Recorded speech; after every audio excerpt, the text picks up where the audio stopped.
Ankita Bhandari case को लेकर आशुतोष नेगी जी जिस तरह से इस मुहिम को लिए चल रहे हैं, अंकिता भंडारी के माता पिता इस वक्त श्रीनगर में धरना स्थल पर बैठे हैं। आशुतोष नेगी उनके साथ पहले दिन से हैं, तो भाजपा आरएसएस को दिक्कत है। मगर कानून व्यवस्था अगर ध्वस्त है और नियम कायदों की अनदेखी हो रही है तो उसकी जिम्मेदारी डीजीपी की है। डीजीपी जो वर्किंग डीजीपी हैं, उत्तर प्रदेश के कैडर के हैं, ट्रिब्यूनल में अपना केस मई 2014 में हार चुके हैं।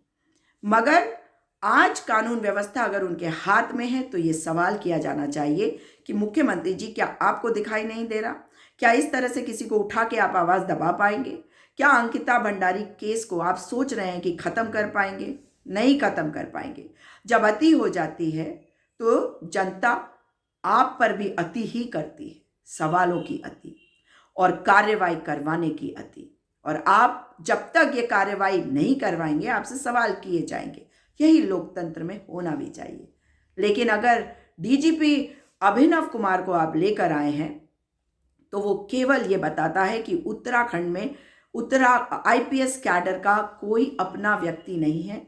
आपको ऐसे व्यक्ति को लाना पड़ा जो डेप्यूटेशन में यहाँ से चला गया था, क्योंकि उसे पता था कि जो भी सरकारें आई, चाहे भाजपा की थी चाहे कांग्रेस की, उसकी किसी से भी नहीं पटरी बैठ रही थी, क्योंकि उसने गलत किया था, नियम कायदों को ताक पे रख के किया था। और उत्तर प्रदेश अभी तक उनको रिलीव नहीं कर रहा, उसका भी कारण जरूर बताना चाहिए। वो कभी मायावती जी पे सवाल उठाते, कभी किसी और पे सवाल उठाते, वो उनका प्रेरोगेटिव है, वो कर सकते हैं। लेकिन उत्तराखंड की क्या गलती है कि हमें एक ऐसा डीजीपी मिलेगा जिसका नाम विश्वनाथ प्रताप सिंह की पोती भी लेगी कि ये मेरे मैटर में इन्वॉल्व है, उसको इन्फ्लुएंस कर रहा है। मैं खुद कह रही हूँ, क्योंकि मैंने ये बात बार बार कही है कि अभिनव कुमार मेरे मैटर में भी इन्वॉल्व था। और अब अंकिता भंडारी केस में बार बार डीजीपी पे सवाल उठ रहे हैं।